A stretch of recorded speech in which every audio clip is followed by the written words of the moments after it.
Hello, my name is Lorraine Garvey of District 32, and I'm here today with Amel Holic of BlueSky Digital Labs. How are you, Amel? Good, thank you, Lorraine. You're fantastic. Well, I'm really looking forward to getting into this biggest blunder series. These stories are what we remember, and they're always intriguing a little bit on how people behave as well. But that's putting a framework around this interview. We're doing the biggest blunder series around app development. So, Amel, your biggest blunder is around not listening to the specialists. But what does that mean? What is the blunder around not listening to the specialists? Look, the blunder is that we as software developers, we're specialists of what we do, and it's our job to make sure that we advise the client and give them the best recommendations to save time, to save money, and to give them the best possible outcome. We did have a client who had a little bit of knowledge. I mean, to his credit, the knowledge was reasonable.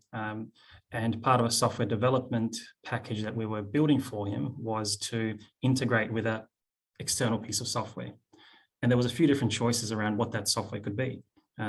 We very much advised the client not to go down path number one, but to go down path number two. But the client was adamant that path number one was the best one. And we said, look, it's not our decision and we can't force you, but we highly recommend the alternative. But he chose the first one. As a result, probably cost him 3 times the time and 3 times the money to try to integrate with that software, because it never worked as it was supposed to. It was quite niche. It was hardware integration, and ultimately got to the point where the software was provable. You couldn't make it work. It was so old and so dated that we had to walk away, because there was no way that we could have a successful project as a result. Wow. How do you go though? How do you handle that when the client thinks they know best? It's like, yeah. I suppose just pistols at dawn.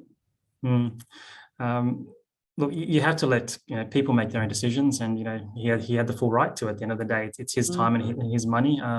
We gave the best advice and we gave the right advice, and we were very clear that we had it documented. This was the wrong decision. We didn't agree with it, and we continually had meetings throughout the software development process highlighting the roadblocks and the problems.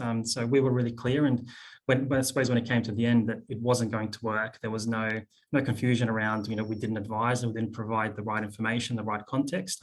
So things ended really well with the client, and not so well with the project, but at least we had a good relationship and continue to have a good relationship as a result. Wow, well done. So tip there is, if you think you're doing it on your own or you're engaging with someone else, there are always experts who have done the hard yards, who have the experience. Listen to them. Yes, please. Amel, thank you very much. I look forward to hearing about the next Blunder series. Thank you. Thanks, Lorraine.